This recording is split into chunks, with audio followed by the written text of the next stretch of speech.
Hello friends, I am Aprati. Welcome back to our channel plants space. आज की video एक requested video है। हमारे एक व्यूअर ने कमेंट किया था कि एक वीडियो डहेलिया प्लांट पर भी शेयर कीजिए, तो हम एक नया प्लांट लेकर आए हैं। इसकी रिपोर्टिंग से लेकर देखभाल तक सारी बातें हम एक ही वीडियो में आपसे शेयर करेंगे।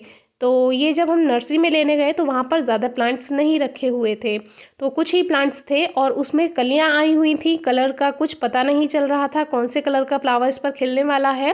तो जो भी हेल्दी प्लांट आपको दिखाई दे उनमें आपको सेलेक्ट करना होता है, तो हमेशा हेल्दी प्लांट ही चूज़ कीजिए। तो हमने एक हेल्दी प्लांट इसमें से चूज़ कर लिया है। कलर का हमें अभी पता नहीं है, तो घर आने पर 2 से 3 दिन बाद ही इसमें जो कली थी वो खिल गई थी। और ये कुछ डार्क पर्पल से लेकर मेजेंटा इस तरह का शेड है। बहुत ही प्यारा फूल है। ये बहुत बड़ा वाला डहेलिया नहीं है, लेकिन ये ज़्यादा छोटा भी नहीं है। पूरा दोनों हाथों के बराबर ये खिला हुआ है। बहुत ही ज़्यादा खूबसूरत है। हम डहेलिया ग्रो करने से बचते हैं क्योंकि हमारे यहाँ बंदर बहुत ज़्यादा हैं, तो इसको बहुत संभाल कर रखना पड़ता है। और अगर एक बार इसका फूल टूट जाएगा तो दूसरा फूल आने में थोड़ा टाइम लग जाता है। तो इस पर बाकी 2 कलियाँ और आई हुई हैं, यानी कि ये फूल जो खिला हुआ है इसके अलावा 2 कलियाँ और आई हुई हैं। तो अगर हमें इन दोनों कलियों को से बड़ा फूल चाहिए तो हमें इसको सॉइल में लगाना होगा और उसे अच्छा सा पोषण देना होगा, नहीं तो ये कलियाँ बहुत छोटी खिलेंगी। और जो फर्स्ट फ्लावर होता है वो तो हेल्दी होता ही है, क्योंकि जो नर्सरी में उसको इनऑर्गेनिक फर्टिलाइज़र देकर रखते हैं। लेकिन जब घर पर आ जाता है प्लांट तो जो बाकी की कलियां होती हैं वो छोटी खिल सकती हैं, इसीलिए आपको इसको अच्छी सॉइल देनी होगी। बाकी प्लांट को फ्रेश रखिए, यानी कि जितनी भी इसमें सूखी पत्तियां हैं या जितनी भी इन्फेक्टेड लीव्स हैं उनको आप हटा दीजिए, जिससे प्लांट देखने में भी अच्छा और फ्रेश दिखाई दे। तो उससे प्लांट अच्छे से ग्रोथ करेगा, नहीं तो दूसरी पत्तियों में भी इन्फेक्शन फैल जाता है। तो इस तरह से ये इतने छोटे पॉली बैग में लगी हुई है और सॉइल इसकी बेकार नहीं है जो हमें इसको अलग करना पड़े। ऐसी की ऐसी ही सॉइल में हम इसको रख देंगे पॉट में। ये एक वेस्ट पॉट था हमारे पास रखा हुआ था, तो हमने इसको ही चूज़ किया है क्योंकि इसको उठाना आसान हो जाएगा। क्योंकि हम शाम को उठाकर इसको नीचे की तरफ रख देते हैं थोड़ा जाल में, और फिर सुबह को जब हम धूप में रख देते हैं तो बंदरों से इसका बचाव रहता है। तो ये ज़्यादा अच्छा पॉट नहीं है, लेकिन मिट्टी का पॉट है, प्लांट इसमें हेल्दी रहेगा। तो जो ड्रेनेज होल है वो भी इसका कुछ ज़्यादा ही बड़ा है, तो इस पर एक छोटा सा पत्थर हमने नहीं रखा है, थोड़ा बड़ा सा ही पत्थर रखा है, जिससे जो मिट्टी है वो बाहर नहीं जा पाएगी। तो इसको हम ज़्यादा बड़ा पॉट अगर दे देते हैं तो फिर उसको उठाकर बार बार रखने में परेशानी होती है, क्योंकि बंदरों से बचाना होता है। तो इसीलिए हमने इसको छोटा ही पॉट दिया है। आप इसको कम से कम 8 इंचेस का पॉट दे सकते हैं, ज़्यादा से ज़्यादा आप इसको 12 इंचेस का पॉट दीजिए, बहुत अच्छे से ग्रोथ करता है। सॉइल के लिए वही 60% सैंडी सॉइल है, 40% गोबर की खाद यानी काव डंग है।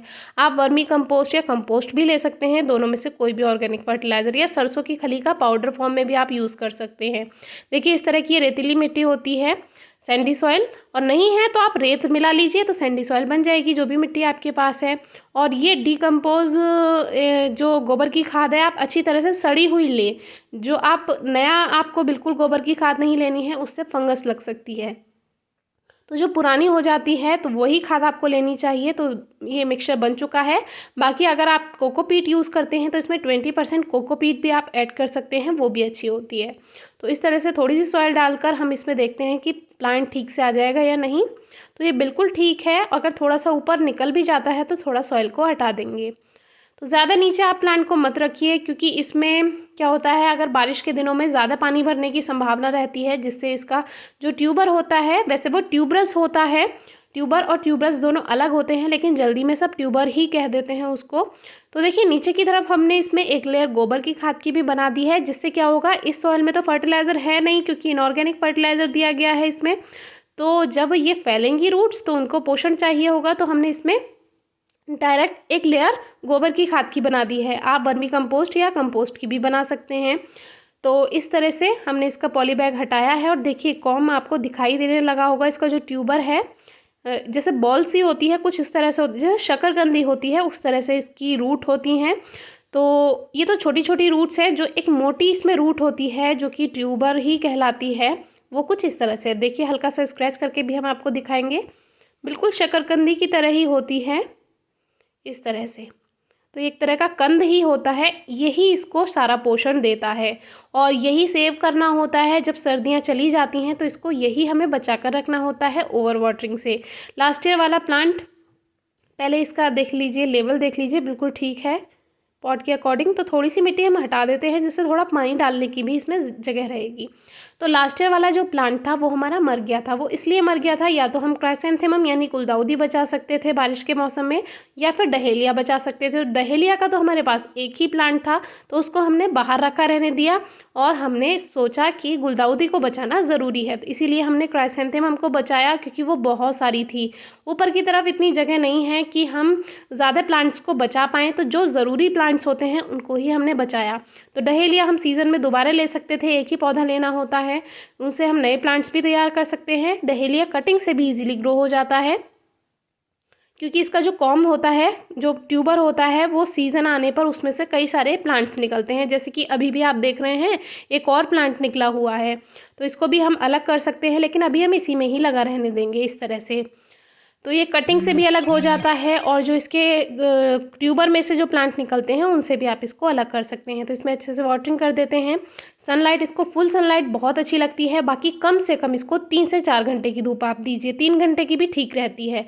फर्टिलाइज़र इसको ज़्यादा चाहिए होता है, क्योंकि हैवी फ्लावर खिलता है, तो हर 25 से 30 दिन के अंदर आप इसमें कोई भी लिक्विड फर्टिलाइज़र दे सकते हैं, या पाउडर फॉर्म में आप इसमें सरसों की खली दे सकते हैं, या सरसों की खली का लिक्विड फर्टिलाइज़र दे सकते हैं, या गोबर की खाद का या कंपोस्ट का आप दे सकते हैं। क्योंकि ये बहुत बड़ा फूल खिलता है तो पोषण की ज़रूरत भी ज़्यादा होगी। और वाटरिंग आप इसमें हल्की कीजिए, क्योंकि इसमें ट्यूबर होते हैं, उनका गलने का खतरा बहुत रहता है, इसलिए बहुत हल्की नमी बना कर रखिए। इसकी पत्तियां बहुत जल्दी मुरझाने लगती हैं, इसीलिए इसकी अपर लेयर जो है उस पर हल्का सा आप स्प्रे कर देंगे तो प्लांट रेस्ट कर लेता है, उसमें अच्छे से फ्रेश फील करता है। तो स्प्रे आप इसकी पत्तियों पर भी कर सकते हैं, इसको बहुत अच्छा लगता है जब इसकी लीव्स पर हल्का हल्का वाटर स्प्रे होता है। तो प्लांट हमारा बिल्कुल तैयार है, बस बंदरों से बचाना है। तो रोज़ सुबह को धूप में रखना होता है, रोज़ शाम को इसको थोड़ा बचाकर जाली में रखना होता है। तो ये कुछ सिंगल पेटल वाले डहेलिया हैं जो कि हमने सीड से ग्रो किए हैं। ये छोटा वाला डहेलिया होता है, सीड से ईजिली ग्रो हो जाता है। तो इनकी वीडियो अलग से एक आएगी, वो आप ज़रूर देखिएगा। अभी हम आपसे शेयर कर रहे हैं केवल प्लांट्स और इनकी फ्लावर बर्ड्स। तो अभी इसके फूल खिले नहीं हैं, जब फूल पूरी तरह से इसके खिल जाएंगे तो सीड से लेकर और फ्लावर तक की जर्नी हम आपसे शेयर ज़रूर करेंगे, इसीलिए चैनल के टच में रहिएगा। बहुत अच्छे से ग्रोथ कर रहे हैं। एक पॉट में किसी में 4 लगे हुए हैं, किसी में 3 लगे हुए हैं, इसमें भी ट्यूबर्स होते हैं। तो इसको भी आप सेव कर सकते हैं, लेकिन कोई फ़ायदा नहीं होता है। नेक्स्ट ईयर फिर से इसको सीड से ग्रो करेंगे तो भी वही रिजल्ट ही मिलेगा। तो आगे की वीडियो में हम आपसे इसके बारे में ज़रूर शेयर करेंगे। कोई क्वेरी है, क्वेश्चन है, कमेंट बॉक्स में पूछिए। वीडियो कैसी लगी है कमेंट बॉक्स में ज़रूर बताया कीजिए, और हम जल्दी से जल्दी आंसर करने की पूरी कोशिश करते हैं अगर आपका कोई क्वेश्चन होता है। कोई फ़ोटो है प्लांट से रिलेटेड तो आप इंस्टाग्राम पर या फेसबुक पर भी शेयर कर सकते हैं। बाकी सनलाइट, फर्टिलाइज़र और पानी दोनों बता दिए हैं। Thank you.